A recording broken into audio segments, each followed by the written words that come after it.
Have you ever felt like your own mind, your greatest asset, is also your biggest prison? Like you're drowning in a sea of your own thoughts?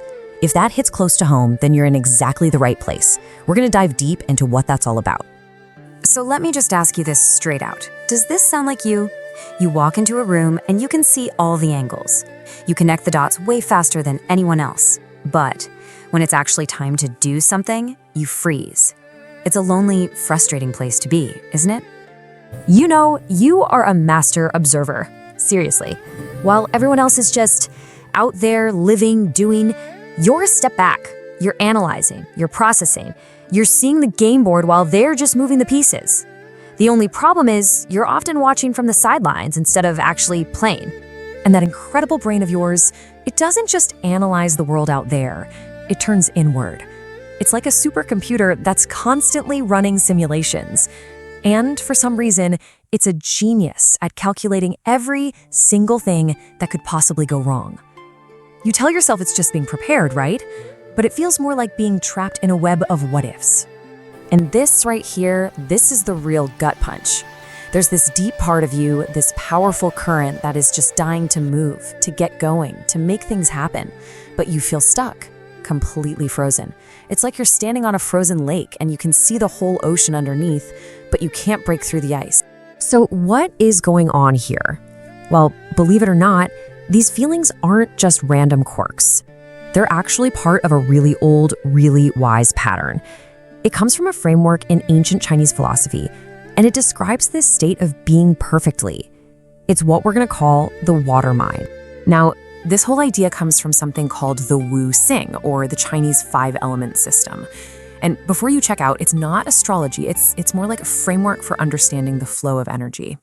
And the system says that our own personal energy is connected to the year we were born.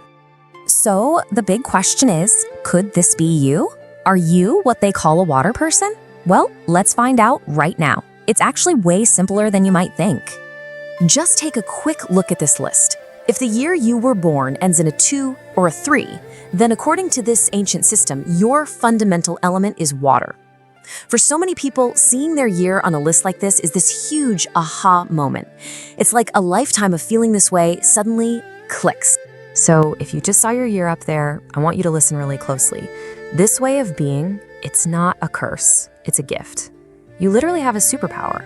So let's talk about the incredible strengths that come with having these deep waters inside you. You know that saying, still waters run deep?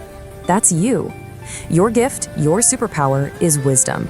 You're natural-born strategist. You're the one who quietly figures out the solution while everyone else is still yelling about the problem. And just like water, you are so adaptable. You don't have to be the loudest to be the most powerful person in the room. But, of course, there's always a but. There's the other side of the coin, the Kryptonite. Because the very same depth that gives you all that wisdom, it's also the source of a really, really profound challenge. In this system, every element has a core emotion. And for water, that emotion is fear. And listen, we are not talking about being afraid of spiders here. This is an existential fear. It's this deep, bone-chilling fear of failure, of the unknown. And because your mind can see every possible bad outcome, you feel the weight of every single one. This quote just nails it, doesn't it? This is the consequence of that fear. It leads to analysis paralysis. You end up staying in a job you can't stand or a relationship that's just not working. Why? Because the miserable thing you know feels so much safer than the terrifying thing you don't. Now, this is the most important metaphor I want you to hold on to. Your mind, your energy, your spirit, it's all just like water. It has to move. It has to flow to be healthy. When fear causes you to freeze up and stop taking action, that beautiful, deep ocean inside you starts to become a stagnant, murky, toxic swamp. That's what depression and lethargy feel like. It's the feeling of stagnant water. So the big question, the only question that matters, really, is how do we get the water moving again? How do you turn all of that fear back into flow? Well, it all starts with recognizing the cycle that you're trapped in. This is the loop. This is the trap. It starts with that deep existential fear. That fear leads to inaction because you're so afraid of making the wrong move that you just make no move at all. And that inaction creates stagnation. Everything feels heavy, murky, hopeless, and it just feeds on itself over and over. But the solution, it's almost insultingly simple. It's not easy, don't get me wrong, but it is simple. Action cures fear. That's it. That's the master key.